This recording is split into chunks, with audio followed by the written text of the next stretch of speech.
개혁신당의 천하람입니다. 후보자님이 이번에 국세청장이 되신다고 하면 아마 역대 국세청장 중에 처가가 보유한 자산이 가장 큰 국세청장이 되시겠죠?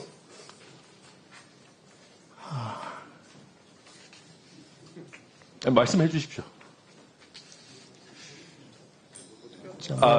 아니면 후보자님이 아시기에 역대 국세청장 중에 처가가 연매출 8천억, 자산 총액 5천억이 넘는 기업 집단을 보유하신 청장님이 계셨나요?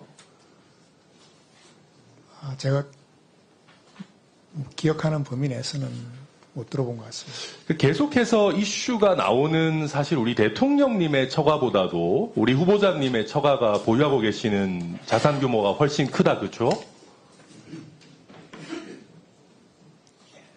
예, 아시는 대로 편하게 얘기해 주십시오. 예. 그러니까 이게 왜 제가 이런 걸 여쭤보냐 하면 사실 처가가 자산 규모가 크고 많은 기업을 갖고 계시는 것은 뭐 전혀 그 자체로 문제될 것은 아닙니다. 다만 이렇게 저희가 확인 과정을 거치는 것은 이런 처가의 기업 집단의 보유가 혹여 조세 행정의 집행이나 정책 수립에 있어서 이해상충을 불러일으킬까봐 저희 많은 청문위원들이 오늘 이 자리에서 좀 확인을 하고자 하는 그런 취지입니다. 후보자님 가업상속 공제제도 잘 알고 계시죠? 예, 알고 있습니다. 가업상속 공제제도라는 것이 기본적으로 건실한 중소 중견기업의 연속성을 보장해줘서 우리 산업의 활력을 계속 제고하자 이런 취지로 있는 제도인 거 잘 아시죠? 예, 그렇습니다. 현행 상속세법을 보면은 우리 가업상속 공제대상 법인 중에 조세 포탈이나 회계 부정 혐의로 형사처벌을 받은 기업들은 결격사유에 해당하게 되어 있죠. 예. 그런데 우리가 이제 현실에서 보면 조세 포탈이나 회계 부정 못지않게 여러 문제가 있는 기업들이 있습니다. 예를 들면 다수의 근로관계법 위반이 있거나 공정거래법이나 형사법 위반이 있는 그런 게 확인된 기업에 대해 가지고 가업상속 공제 제도를 그대로 다 누릴 수 있도록 하는 게 과연 맞나? 이런 부분들에 있어 가지고는 최소한 공제 범위 축소 같은 제대로 된 페널티가 있어야 되는 거 아닌가 하는 생각을 저는 가지고 있는데 우리 후보자님 여기에 대해서 어떻게 생각하십니까? 예, 국민 눈높이에서 보면 의원님 말씀이 맞는 것 같습니다. 네, 그래서 여기에 대해서 조금 적극적으로 살펴보실 의지가 있으십니까? 예. 그러니까 제가 왜 걱정을 하냐면 후보자님의 처가기업 많은 분들 지적하셨지만 유창이라는 기업 집단이 있죠.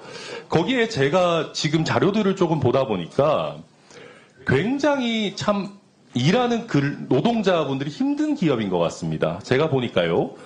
10년간 유창 기업 집단에서 산재 사건이 37건이나 터졌고 지난 5년간 임금 체불 신고가 245건, 부당해고 신고가 23건, 직장 내 괴롭힘 9건, 직장 내 성희롱이 4건이나 되는 걸로 지금 나오고 있습니다.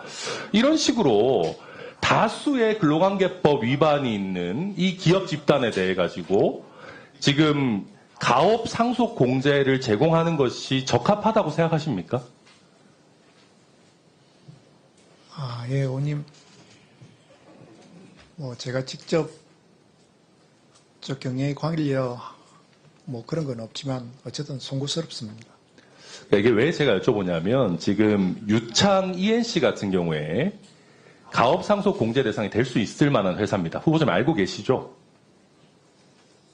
예, 제가 자세히 살펴보지 못했는데 그럴 수 있을 것 같습니다. 제가 파악하기로는 유창 ENC 같은 경우에는 가업 상속 공제를 받으면 공제액이 최소 400억 이상으로 추정되고 있습니다. 이런 부분 후보자님 알고 계십니까?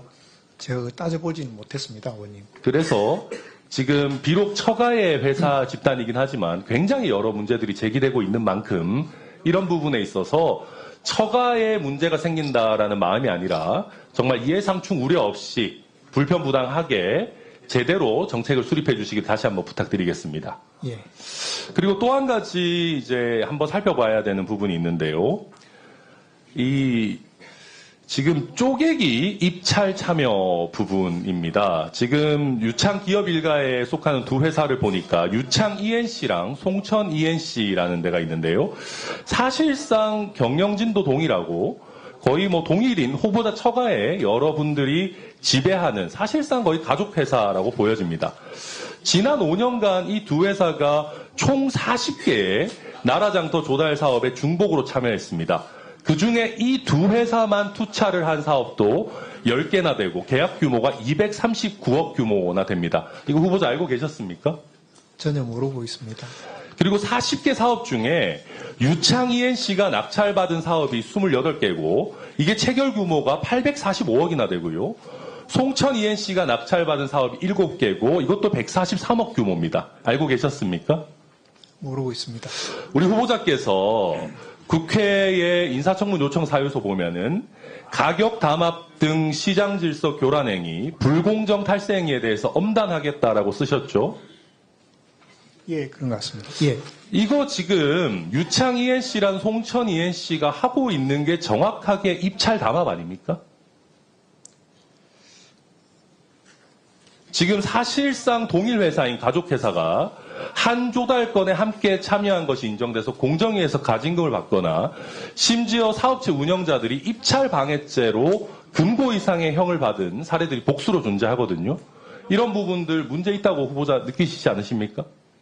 의원님, 저희는 국세청 입장에서 세금 탈루하고 관련된 혐의가 있으면 공정하게 집행하도록 그렇게 하겠습니다. 아니, 제가 이 부분 잘 말씀해 주셨는데요. 후보자께서 서울지방국세청장으로 재직하셨던 2022년에 국세청에서 가족 회사들을 동원해서 소위 이번 비슷하게 벌떼 입찰, 쪼개기 입찰한 건설 관련사들에 대해서 세무조사를 한 적도 있습니다.